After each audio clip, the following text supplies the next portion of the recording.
નમસ્કાર, આપ જોઈ રહ્યા છો સાવજ ન્યૂઝ। મહેસાણા મહાનગરપાલિકાનો ઐતિહાસિક પ્રારંભ।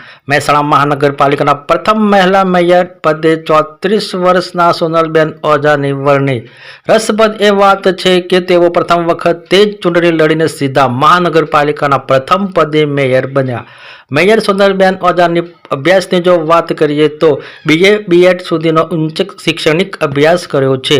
ભારતીય જનતા પાર્ટી દ્વારા હોદ્દેદારોની જાહેરાત કરવામાં આવતા જ ભાજપ સંગઠનના હોદ્દેદારો, કાર્યકર્તાઓ, સમર્થકોમાં આનંદ છવાયો। ડેપ્યુટી મેયર તરીકે રમેશ રાજપૂતના નામની જાહેરાત થતાં ક્ષત્રિય સમાજ અને 15 ગામ રાજપૂત સમાજમાં આનંદ ઉત્સાહ છવાયો। ડેપ્યુટી મેયર મહેસાણાના હેબુઆ ગામના મૂળ વતની છે અને અભ્યાસની જો વાત કરીએ તો BA LLB ની લાયકાત ધરાવે છે। મહેસાણા ખાતે એન્જિનિયરિંગ વર્કશોપ વ્યવસાય સાથે જોડાયેલા છે।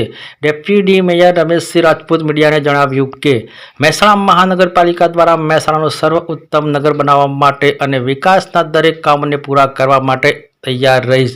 સૌનો સાથ, સૌના વિકાસના સંકલ્પ સાથે મહેસાણા ખૂબ સુંદર નગર બને તેવા તમામ કામ માટે અમારી નવી ટીમ તૈયાર રહેશે। વિશેષ રિપોર્ટ રામભાઈ પટેલ, મહેસાણાથી।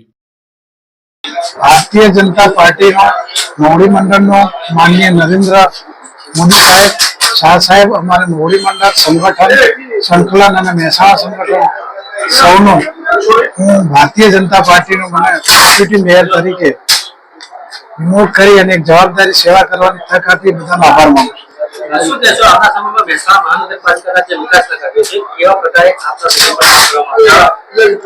મહેસાણા વિકાસના મહાનગરપાલિકા પહેલી વાર બની છે, જો કે વિકાસના કાર્યો ચાલુ જ છે પણ એને વેગ આપે।